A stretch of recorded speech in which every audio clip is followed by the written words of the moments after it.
So today we're delighted to have with us a 1992 marketing alum, Matt Ritter, to share his insights and experiences from his time in the Cobb all the way leading to the executive suite at Subaru. So Matt is Vice President, Vehicle Planning and Logistics for Subaru of America. In his role, Matt is responsible for vehicle sales operations, including sales and inventory analysis, planning and ordering allocation, scheduling, processing, part accessory installation and shipping, tracking, and delivery. So talk about responsibility. I know there's many other things that Matt can touch on. So prior to being promoted to this role in 2021, Matt had held other positions within the industry at Subaru, AutoNation, Porsche, and Toyota. So thank you for joining us today, Matt. Patty, thank you very much for having me, and good afternoon, everyone. It is terrific to be with all of you. As a very proud CSU alum, this is a real honor for me. So I'm glad to be with all of you. Well, we are so excited to talk about what you do, your career path, and everything leading up to where you are now. So we'll go ahead and get started here. Can you please just expand a little bit on who you are, what you do, and a bit of the road that got to where you are now in your current position? Sure. So I'm Matt Ritter, and I currently serve as Vice President of Vehicle Planning, which is the ordering of the vehicles, distribution, and logistics. So we order, we allocate, process those cars, and then logistics is responsible for getting what I simply sum up as saying getting the right car to the right place at the right time. In other words, that very vehicle you order from your Subaru retailer, you order a specific color with specific accessories, just the exact model you're looking for. We will make sure that exact car gets to your exact retailer when we promise that it would. And it all sounds very simple, but it takes an enormous team of people to do that. And I'm very fortunate to have a great team here at Subaru. And I've been in this role. They put me in this role right during the height of the supply chain crisis because we had some turnover in the department. Some folks got promoted, and they said, "Well, you come over and see us through the supply chain crisis and work on our distribution department," which I was, of course, happy to do. And that's what I've been doing over the past couple of years. It's been quite an interesting time because I feel like anybody who's been working in supply chain logistics over the past couple of years could write a book about their experiences or teach a class or whatever it may be, because one thing's for certain, a book has never been written about what we are experiencing, right? Because of what happened from the COVID pandemic. And so that's been really interesting because there is no textbook to refer to say, what do we do now? And so you're making some real-time decisions and trying to make the best decision possible with the data that you have. So how I got here was really by accident. And I'll tell the story as briefly as I possibly can. But going back to my days at CSU, Gallo Wine was a big recruiter on campus. And so I interviewed with Gallo Wine, and they hired me.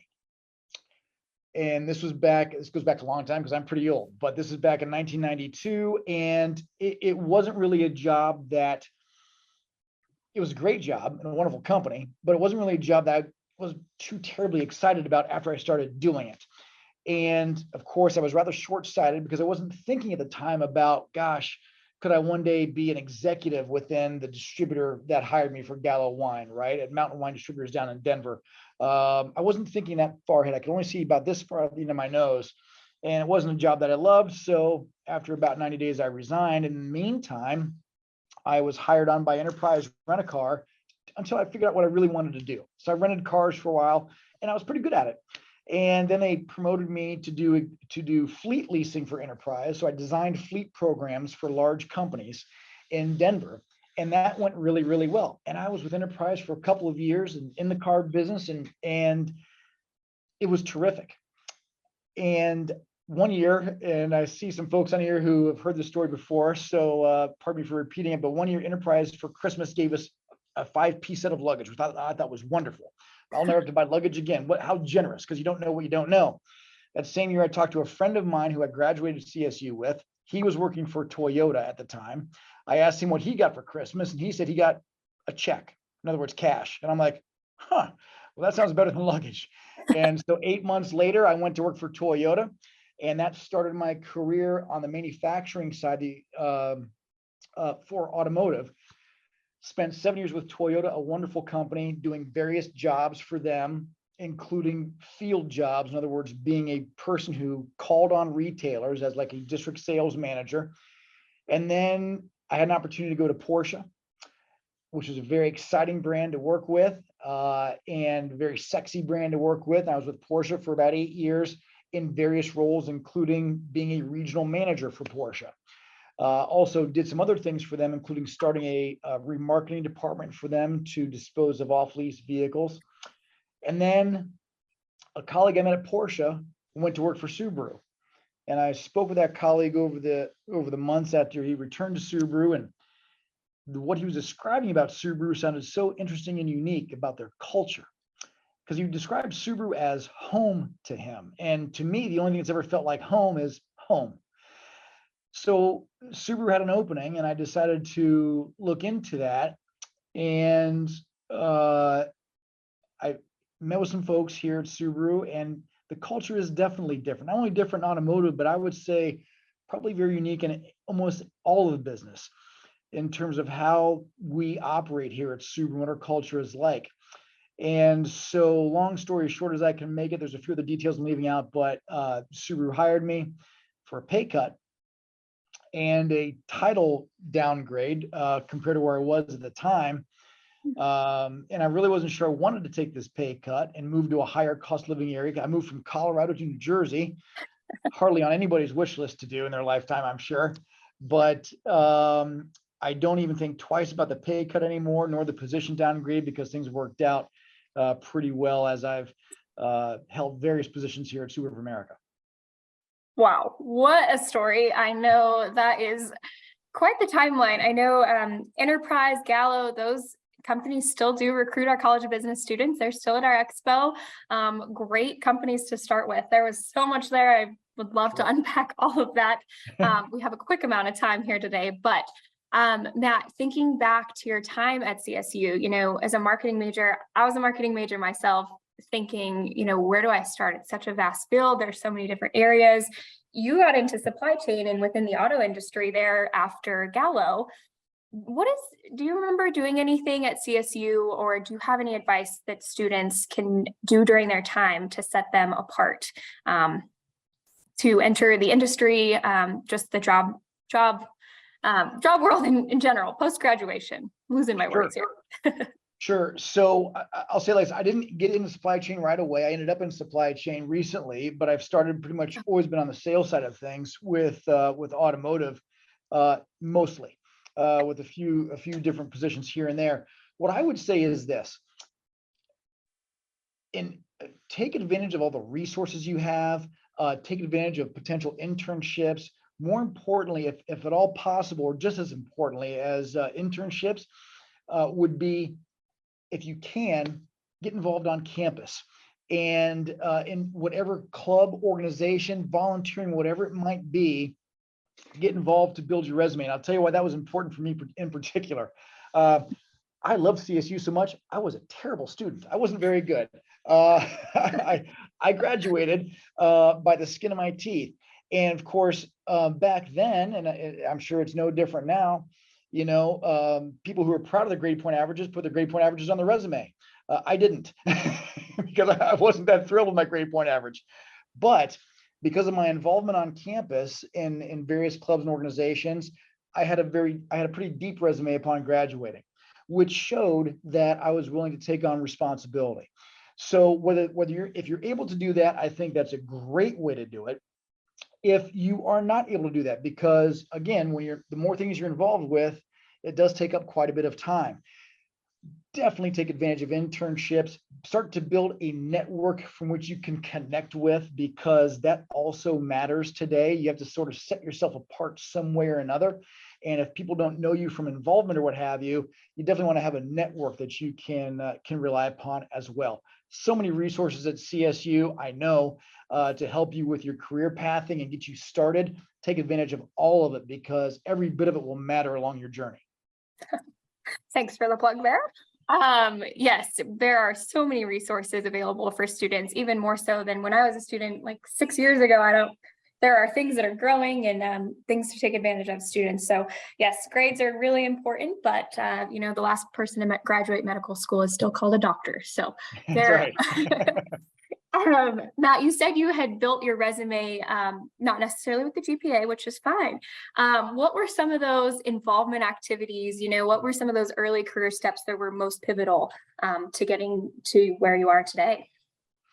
Sure. Well, I was involved in the Greek system, but not just as a member, but I became I held a position as an officer in the House. Beyond that, I joined student government. I joined ASCSU.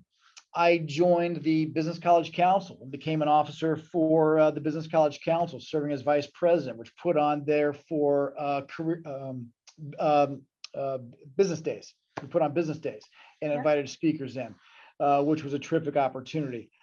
I got involved with the Laurie Student Center on the Laurie Center Governing Board. And that was at the time, it still might be this way, but the Laurie Center Governing Board, it was one of the few student centers in the country governed all by students. And I became an officer in that organization, became chairman of the Laurie Center Governing Board, which is a great experience. I found any way that I could to be involved on campus, which of course expands your network of friends, and then they go off and do different things, right? And that is your network. So those are just a few of the things I got involved with on campus, and there's many more I could get into, but I'll just leave it there for right now. But it was a wonderful experience at CSU. And again, if you're able to get involved in anything like that, any club or organization, it's going to benefit you, because it'll help you also with your leadership skills. It'll help you and build that resume of experience. Yes, long history of our business students being involved in ASCSU. I know our current student body president is a business major. Our college business, that council that you're talking about, is now called the Dean Student Leadership Council. I know a couple of them are on the call here. Great. We still do business day. It's April 11th this year. So students, keep an eye out for more of that information coming out. But I can tell you right now, just being involved real quick with a quick story, Patty, just being involved with the Business College Council, as it was called back then, and business days. I was offered 2 jobs just by being involved in that and helping organize that event. And one from the CEO of Hormel Foods was here on campus that year. And he offered me a job almost on the spot, not quite, but almost. He's like, listen, you're going to work for us, and here's the person you're going to talk to. And again, this is how this works sometimes. And it was a wonderful experience. Wow. Yes, that is being offered jobs. I know, even just going to a dinner one time where I knew that there was going to be companies, getting an internship right out of that. There's a lot of fast apply on LinkedIn and everything, and Handshake is definitely the resource students that we use, but definitely networking, building your network, word of mouth, and just meeting people is never will compare. That's right. Right, Matt. So it looks like we have one question in the chat here from Shelby. How did you successfully navigate the cultural differences between the various OEMs that you have worked with? Oh, that's a great question, Shelby. Thank you for asking. Because the cultures were quite different. Let's say comparing Porsche to Subaru, vastly different, because you're talking about a German culture versus a Japanese culture. And I'll tell you, how did I navigate those cultures is one where you got to take upon your own paradigm shift, right? You're used to working one way and thinking one way, and also being told what to do in one way. And then you go to a culture that is quite a bit different, where you're asked to contribute at a high level. So I had to pivot. And I think that's important for anybody here on this call throughout your entire career. Don't be afraid to pivot. Don't be afraid to, the term they use now is to lean in. No one, I'm sure, is afraid to do that, although that can take a little bit of forethought to be able to do that, especially your first few times. But don't be afraid to pivot a little bit and change course and evolve. All of us are capable of doing it. I'm a much different leader now than I was when I first became a leader in the automotive space. And I'm a much different person now than I was when I first started my career back, a long time ago. So I think the ability to be flexible and pivot and learn from your experiences, I think, helps you navigate different cultures for sure. And then if you are able to get that experience, of having different cultures throughout your career, then you can blend what's the best of both cultures, right? Or multiple cultures into the tone that you want to set as a leader, right? Because ultimately you get to set a tone as well every day you come into work or what have you. And I think how you set that tone is extremely important. Absolutely. Great question there, Shelby. And just as a reminder, students, if you have any questions, feel free to pop them in the chat, unmute yourself, turn your camera on. Matt can answer questions at any time. So if and while you're thinking of those right now, Matt, I'm curious to know, being thrown in the supply chain crisis in the pandemic, and what was that like? There's no textbook on that. You're relying on your brain, your people. What was that like for you in the last few years? That was, to use the cliche, drinking from a fire hose. That was drinking from a fire hose, because again, as you pointed out, there's no book about this, and everything was changing so fast. And normally, I wish I had one with me. So our production plan, we do a production plan for the entire year. And normally you can bank on that for the entire year. It might be some variations, slight variations amongst different car lines, but what we say we're going to produce for you is what we're going to produce. What happened during the supply chain crisis was this 12-month production plan, because of the disruptions in supply chain and semiconductor shortages, we could only really see about 3 weeks out. And just in case you're wondering, that's a terrible way to be able to plan your business. When you're trying to plan your profitability, plan your entire business for a year, and you can only see 3 weeks in front of you, and everything else is considered uncertain, that's scary. So to your point earlier, what was it like? You rely a lot on your team. You rely a lot. You need as much transparency as possible from all of your business partners. So we set up regular phone calls with our manufacturing plant in Indiana to understand what they're going through. We set these calls every single week with them to understand what they see on the horizon. We're getting information from a manufacturing plant in Japan and understand what they're seeing on the horizon from a semiconductor standpoint. Mm-hmm. So we can plan our business as best as possible, because we have a huge field force of personnel at Subaru of America that are responsible for dealing with our Subaru retailers on a daily basis. Nice. They have to plan their business too. They need to know how many cars are we building, so they know how many of the cars are going to receive and be able to sell to customers with consumer demand sky high. And so communication was critical. Transparency, critical. And this may sound very basic and obvious, but what we found out very quickly during the supply chain crisis, which is still going on today, is that not every manufacturer communicates regularly and with the utmost transparency. That ended up benefiting us because we got feedback from retailers all the time that said, hey, thanks for talking to us about this. Thanks for letting us know what the news was, even if the news wasn't very good. Let's call it bad news, right? Because our production fell through the floor. Yeah.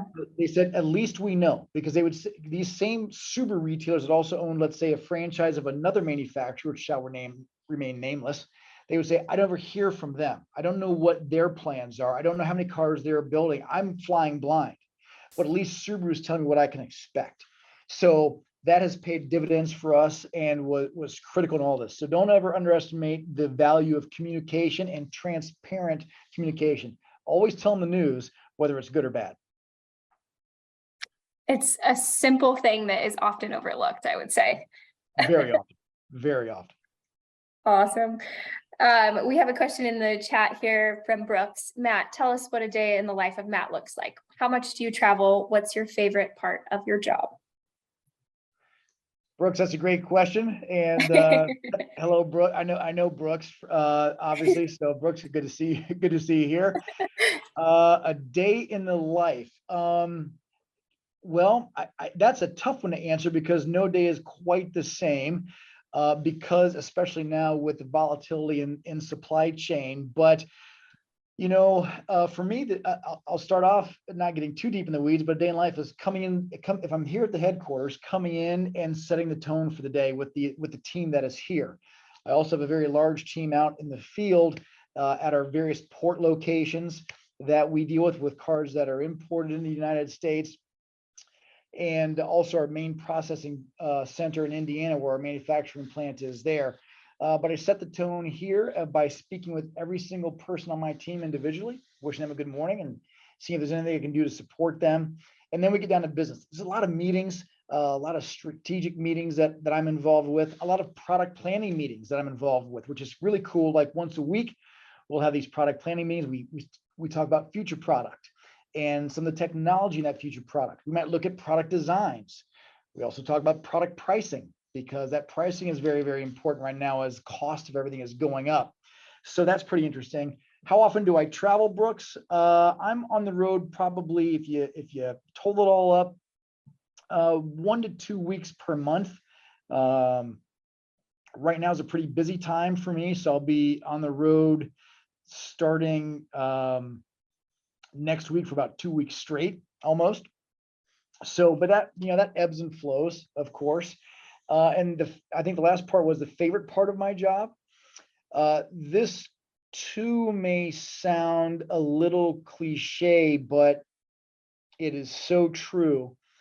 The favorite part of my job is development of my team, development of our colleagues here at Subaru, and anything I can do to help them with their development, career development, getting to that next position that they may have their eye on, helping them define their leadership brand. In other words, interacting with others, helping people solve problems if it's an issue that just popped up on a particular given day, or more broadly helping them with their career pathing.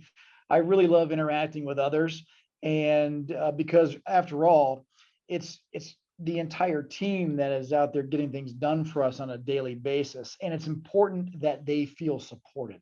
And that's why I ask everybody on my team every morning, what can I do to support you? I think that's the most important thing, but also my favorite thing. Sign of a good leader. It sounds like a great place to work. It's a wonderful culture here at Subaru. I'm just fortunate to be a part of it. Nice.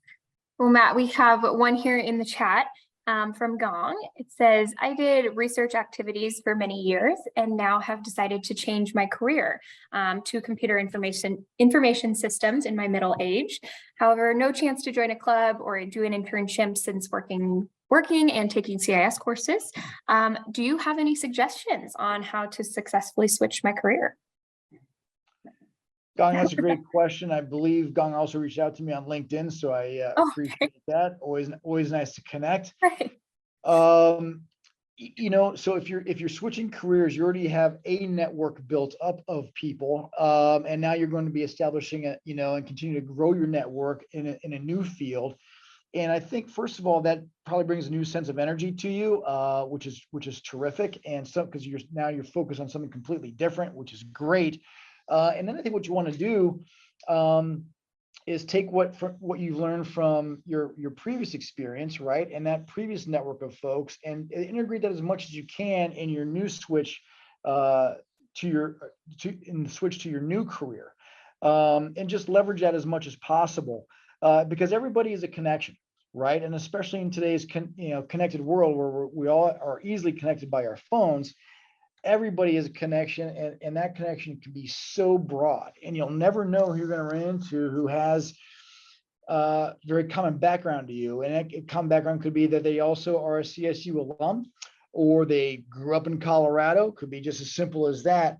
And then you start to leverage those connections and find other places where you can be involved, whether it be in your community or what have you, that again continues to grow your network. I think that any way that you can give back or be involved in your community, finding different clubs or leadership organizations or whatever it may be, I think that's important for anyone's personal development, because it gives you an opportunity to learn from others.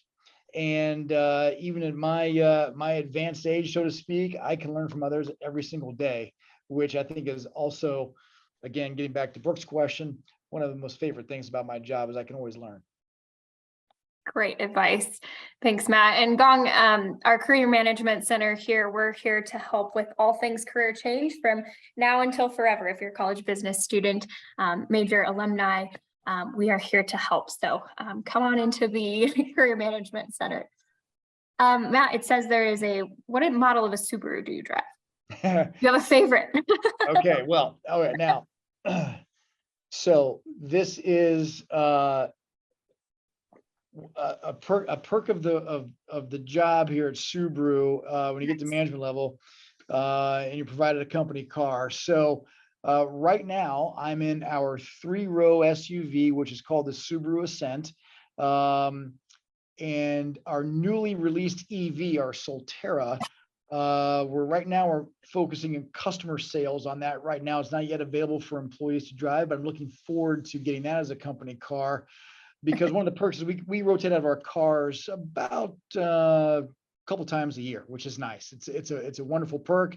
So I'm always driving something new, which is a lot of fun. My favorite, of course, and this is going to sound crazy from somebody who's over 50 years old, but my favorite is to drive is our Subaru STI. It is our sports car with a big wing on the back and a big loud exhaust. I know that I shouldn't be driving a car as though I'm 21 years old, but I do, and it's awesome. I drive those cars at times too, and it's a heck of a lot of fun. There is no age limit to driving and having fun, I think. Exactly. Good stuff, Matt. So we're wrapping up our time here shortly, but we have one from Sebastian. Between the Porsche, Toyota, and Subaru, which has been your favorite to work at? Also, will there ever be a Crosstrek Wilderness Edition? That's okay. Two very good questions. So let me first say this. Toyota, Porsche, Subaru, all three distinctly different brands. Toyota owns 20% of Subaru, by the way, just for those of you who may not know that. And I enjoyed all three for very different reasons. I'm not gonna say which one's my favorite, but I'm gonna say this. I've been at Subaru the longest of any place I've ever worked. And God willing, this will be the place where I retire as well. I love this brand. I love this culture. I love our Subaru family, and all that makes a big difference in your work-life balance immensely. And then the second part of the question was, remind me real quick. Will there ever be a Crosstrek Wilderness? Crosstrek Wilderness. Okay, that's the best part of that question. You know, I'm not allowed to divulge company secrets, so I can't answer that directly, but I can say this. If you can tune in virtually to the New York Auto Show, which is the first week of April, you might have an announcement you might be interested in. So stay tuned. Huh. Great to know. We'll have to tune in. That's funny. So Matt, if we could leave with one final piece of advice for students, you know, there's Business 100 students, first-year students that it's their first semester in the College of Business. There's seniors, there's graduate students here. What do you have to say? Don't ever say no to an opportunity to do something different in your career, to take this next job that maybe you weren't thinking about taking. If somebody offers you something and it's, don't be afraid to say no for anything, and don't be afraid to say no to do anything either. I started out when I was an enterprise rent-a-car, I was washing cars while wearing a suit and tie. And I didn't go to college to wash cars, I can assure you of that. But I did what needed to be done, but would not have been done unless I did it. I thought that to be my duty, right? So do whatever it takes and don't say no to any opportunities, which would be an opportunity to learn and expand your mindset. It's, you know, hopefully all of you have a growth mindset, and take advantage of that growth mindset and learn anything you possibly can throughout your career, because you never know where that job will take you in your future. So I never said no to any position, including when they said, you want to do supply chain at the height of the supply chain crisis, which anybody else would be like, no, I don't want this right now. This sounds nuts. I embraced it, and it was the best decision that I've ever made. So don't say no, and do anything you're asked.